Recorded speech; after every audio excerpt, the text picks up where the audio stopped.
जिनके बारे में हम सभी जानते हैं कि वह भगवान श्री राम के सबसे बड़े भक्त थे। उन्होंने अपना पूरा जीवन श्री राम की सेवा में बिता दिया। सभी लोगों को यह बात पता होगी कि हमारे प्यारे हनुमान जी ब्रह्मचारी हैं, लेकिन क्या आपको पता है कि हनुमान जी का एक बेटा भी था? ये बात आपको हैरान कर देगी। कौन था ब्रह्मचारी हनुमान जी का बेटा?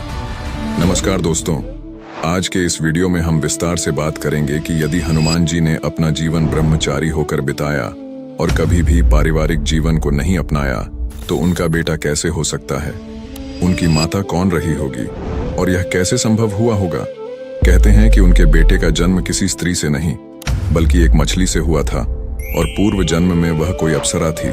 जी हाँ दोस्तों, आपने सही सुना। किंतु यह कैसे संभव है? चलिए इस रहस्य का पता लगाते हैं। एक प्राचीन कथा के अनुसार जब रावण ने हनुमान जी की पूंछ में आग लगा दी थी, तब हनुमान जी ने अपनी पूंछ से पूरी लंका को जला दिया। लंका जलाने के बाद हनुमान जी जब अपनी पूंछ में लगी आग को बुझाने के लिए समुद्र में उतरे, तब उनका तापमान बहुत ज्यादा था और उनके पसीने की एक बूंद समुद्र के पानी में गिर गई थी। उस बूंद को एक मछली ने पी लिया और वह गर्भवती हो गई। इसी प्रकार से हनुमान जी का बेटा मकरध्वज पैदा हुआ। पिता पुत्र का महासंग्राम। रामायण के अनुसार जब रावण राम जी के हाथों हारने लगा तो उसने पाताल लोक के स्वामी अहिरावण को राम और लक्ष्मण का अपहरण करने के लिए मजबूर किया। अहिरावण एक मायावी राक्षस राजा था और वह अपनी माया की शक्ति से किसी का भी रूप ले सकता था। उसने हनुमान जी का रूप धारण करके श्री राम और लक्ष्मण का अपहरण किया और उन्हें पाताल लोक ले गया। जब यह बात राम जी की वानर सेना में सबको पता चली तो सब जगह हल्ला मच गया। हनुमान जी उन्हें ढूंढते हुए पाताल लोक पहुंचे, जहां उन्होंने देखा कि वहां 7 द्वार थे और हर द्वार पर एक पहरेदार था। सभी पहरेदारों को हनुमान जी ने हरा दिया, लेकिन अंतिम द्वार पर उन्हीं के समान बलशाली एक वानर पहरा दे रहा था। वह वानर दिखने में एकदम हनुमान जैसा लग रहा था। यह देखकर हनुमान जी को आश्चर्य हुआ। उन्होंने जब उस वानर से परिचय पूछा तो उसने अपना नाम मकरध्वज बताया और अपने पिता का नाम हनुमान बताया। मकरध्वज के मुख से पिता के रूप में अपना नाम सुनकर हनुमान जी बहुत क्रोधित हो गए और बोले, यह असंभव है क्योंकि मैं आजीवन ब्रह्मचारी रहा हूं।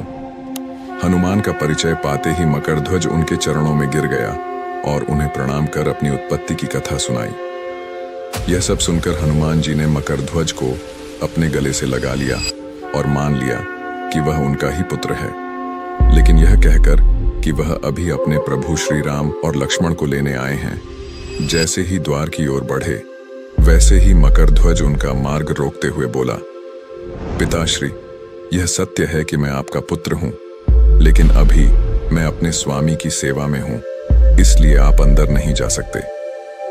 इससे हनुमान जी प्रसन्न भी हुए थे।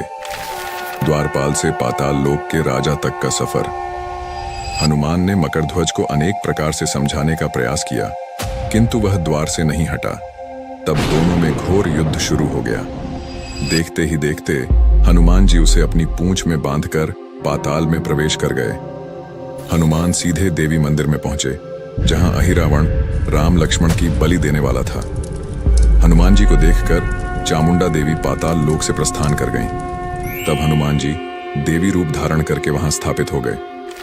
कुछ देर के बाद अहिरावण वहां आया और पूजा अर्चना करके जैसे ही उसने राम लक्ष्मण की बलि देने के लिए तलवार उठाई, वैसे ही भयंकर गर्जन करते हुए हनुमान जी प्रकट हो गए और उसी तलवार से अहिरावण का वध कर दिया। सुनने में ये आपको KGF मूवी के सीन जैसा लग रहा होगा, पर यही सच है। क्या पता KGF वालों ने खुद हमारे प्यारे हनुमान जी से प्रेरणा ली हो। तो इसी बात पर यदि आप भी मेरी तरह हनुमान जी के भक्त हैं तो वीडियो के अंत में जय बजरंगबली और जय श्री राम जरूर लिखें।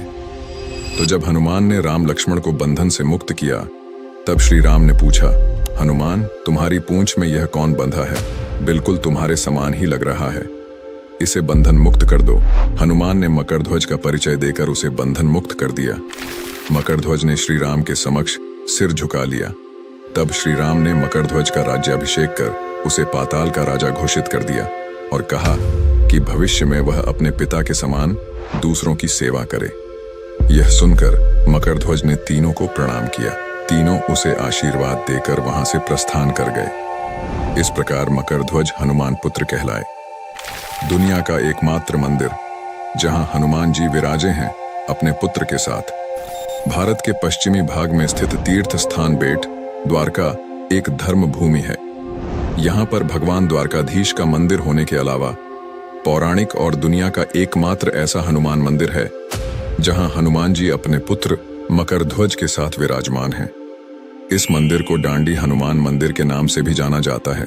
कहते हैं यहाँ पहली बार हनुमान जी मकरध्वज से मिले थे। इस हनुमान मंदिर में समुद्र पार कर नाव के माध्यम से बेट द्वारका पहुंचा जा सकता है। यहाँ रोज ही हजारों भक्त दर्शन के लिए पहुंचते हैं। यहाँ हमेशा रामधुन की आवाज सुनाई देती रहती है। यदि आपको यह कहानी पसंद आई हो तो इस वीडियो को लाइक करें, कमेंट में अपने विचार जरूर बताएं और चैनल को सब्सक्राइब करके हमें सपोर्ट करें ताकि हम आपके लिए और भी ऐसी रोचक कहानियां लाते रहें। जय श्री राम।